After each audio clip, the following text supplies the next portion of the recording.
Hi అండి, అందరికీ నమస్తే. నేను మీ Padma. Welcome to our channel radiant flavours. కొంతమందిలో మిడ్ నైట్ మెలకు వచ్చి మళ్ళీ నిద్ర పట్టదండి. అలాంటి వాళ్ళలో చాలా మందికి మెలటోనిన్ ఇష్యూస్ ఉంటాయి. అలా మెలటోనిన్ ఇష్యూస్ ఉన్న వాళ్ళకి ఈ రెసిపీ బాగా హెల్ప్ అవుతుంది. మెలటోనిన్ లెవెల్స్ని బూస్ట్ చేసే పిస్తాతో ఈ రెసిపీ ప్రిపేర్ చేశానండి. జనరల్గా మనం పిస్తాస్ని అప్పుడప్పుడు స్నాక్ లాగా తీసుకుంటాం. సాల్ట్ వేసినవి, రోస్టెడ్ చేసినవి అలా తింటూ ఉంటాం. అలా కాకుండా ఇలా రెసిపీ లాగా చేసుకుంటే మనం డైట్లో ఉన్నప్పుడు మనకి కావాల్సిన ప్రోటీన్, చక్కటి లో క్యాలరీస్ తోటి ఆ ఈవినింగ్ టైంలో ఇది బాగా హెల్ప్ అవుతుంది. మనకి నిద్ర కూడా చక్కగా పడుతుంది. ఈ రెసిపీ చాలా సింపుల్ అండి. తక్కువ ఇంగ్రీడియంట్స్తో క్విక్గా అయిపోతుంది. చాలా ఎక్కువ ప్రోటీన్తో, మంచి క్యాలరీస్తో, కడుపుకి ఫిల్లింగ్గా కూడా ఉంటుంది.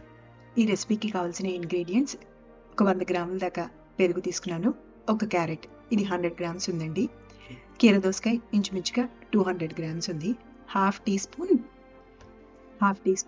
బ్లాక్ సాల్ట్, కొంచెం పుదీనా జస్ట్ ఫ్లేవర్ కోసం అండి. 1 టేబుల్ స్పూన్ పుచ్చపప్పు, ఇంకా ఎక్కువ కావాలన్నా కూడా తీసుకోండి. 10 నుంచి 15 వరకు పిస్తా పప్పులు తీసుకున్నాను.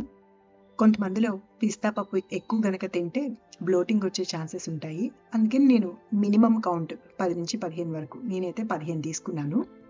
ఇందులో కారం కోసం నేను ఎలాంటి స్పైసీ చూపించట్లేదండి.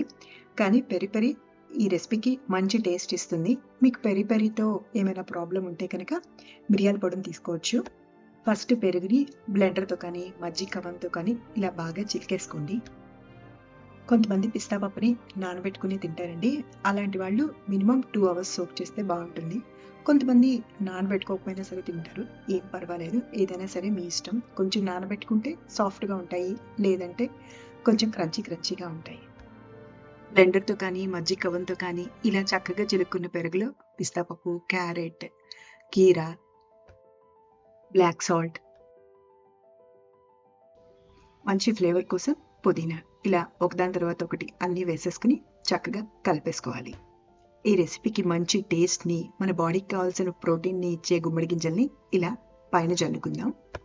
ఇంతే అండి, ఈ రెసిపీ చాలా సింపుల్. మెలటోనిన్ని ఇచ్చే పిస్తాని ఇలా వెజిటబుల్స్తో యాడ్ చేసుకుని తినడం వల్ల మన బాడీకి కావాల్సిన హెల్దీ ఫ్యాట్స్ని, మంచి ప్రోటీన్, విటమిన్స్ అన్నీ ఉన్న ఒక రెసిపీని ఈజీగా ప్రిపేర్ చేసేసుకోవచ్చు. ఈ రెసిపీ ఈవినింగ్ టైంకి పర్ఫెక్ట్గా సూట్ అవుతుంది. మీకు కనుక ఇంకా ప్రోటీన్ కానీ ఏమైనా యాడ్ చేసుకోవాలనుకుంటే ఇంకా ఎక్కువ నట్స్ని దీంతో యాడ్ చేసుకోవచ్చు. నేను తీసుకున్న కొలతలతో ఈ రెసిపీలో అప్రాక్సిమేట్ క్యాలరీస్, ప్రోటీన్ ఎంత వాల్యూ ఉన్నది డిస్క్రిప్షన్లో ఇస్తున్నానండి. మీకు ఇంకా ఎంత ప్రోటీన్, ఎంత క్యాలరీస్ యాడ్ చేసుకుంటే మీ హైట్కి, వెయిట్కి ఆ రోజుకి సరిపోతుందో చూసుకుని రెసిపీని అడ్జస్ట్ చేసుకోండి. మీకు ఈ హెల్దీ రెసిపీ నచ్చితే ఒకసారి ట్రై చేసి చూడండి. మీరు ఎవరి హెల్త్ అయితే కోరుకుంటున్నారో వాళ్ళకి ఈ రెసిపీని తప్పకుండా షేర్ చేయండి. మరిన్ని ఇలాంటి హెల్దీ రెసిపీస్ కోసం ఛానల్ని సబ్స్క్రైబ్ చేసుకోండి. Thank you. Thanks for watching.